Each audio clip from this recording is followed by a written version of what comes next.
14 अप्रैल को अंबेडकर जयंती है और इस मौके पर भारतीय जनता पार्टी पूरे छत्तीसगढ़ में अंबेडकर से जुड़ा आयोजन कर रही है और इसी को लेकर अब बीजेपी और कांग्रेस आमने सामने आ चुकी है।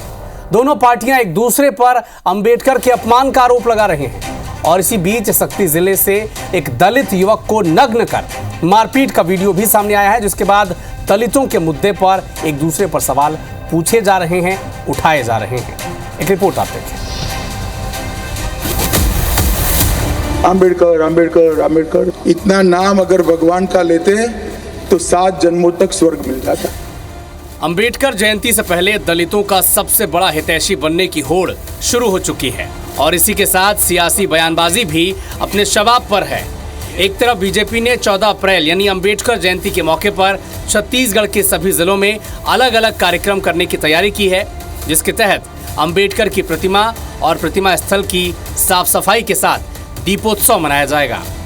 साथ ही 15 अप्रैल से 25 अप्रैल तक बीजेपी के नेता और कार्यकर्ता दलित बस्तियों में जाकर ये बताएंगे कि कांग्रेस ने कैसे अंबेडकर का अपमान किया था और बीजेपी ने कैसे बाबा साहेब अंबेडकर के विचारों की लड़ाई लड़ी है। इसी को लेकर रायपुर के बीजेपी दफ्तर में एक कार्यशाला का आयोजन किया गया, जिसमें आयोजन की रणनीति तैयार की गई। इधर पीसीसी चीफ दीपक बैज कह रहे हैं कि सदन के भीतर अंबेडकर का अपमान तो अमित शाह ने किया था, बीजेपी ही आरक्षण विरोधी है। दीपक बैज ने कहा कि अगर बीजेपी आरक्षण विरोधी नहीं है तो छत्तीसगढ़ के आरक्षण संशोधन विधेयक को पारित करके बताएं।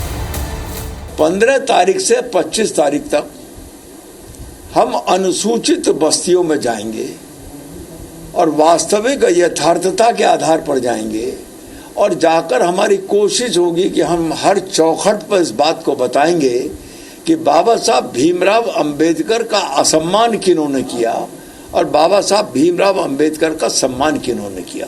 खुल के राज्यसभा में अमित शाह अंबेडकर का अपमान करते हैं।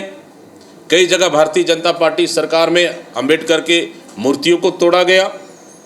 क्या ये अंबेडकर का अपमान नहीं है?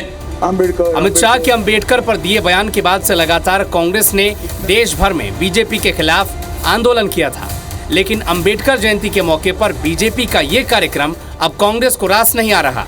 जाहिर है बीजेपी इस आयोजन के जरिए कांग्रेस और अंबेडकर के विरोधाभासों को जगजाहिर करने की तैयारी में है, जिससे कांग्रेस की छवि को नुकसान हो सकता है। देखना बड़ा दिलचस्प होगा कि अब कांग्रेस की जवाबी रणनीति होगी क्या। सौरभ सिंह परिहार, IBC 24 रायपुर।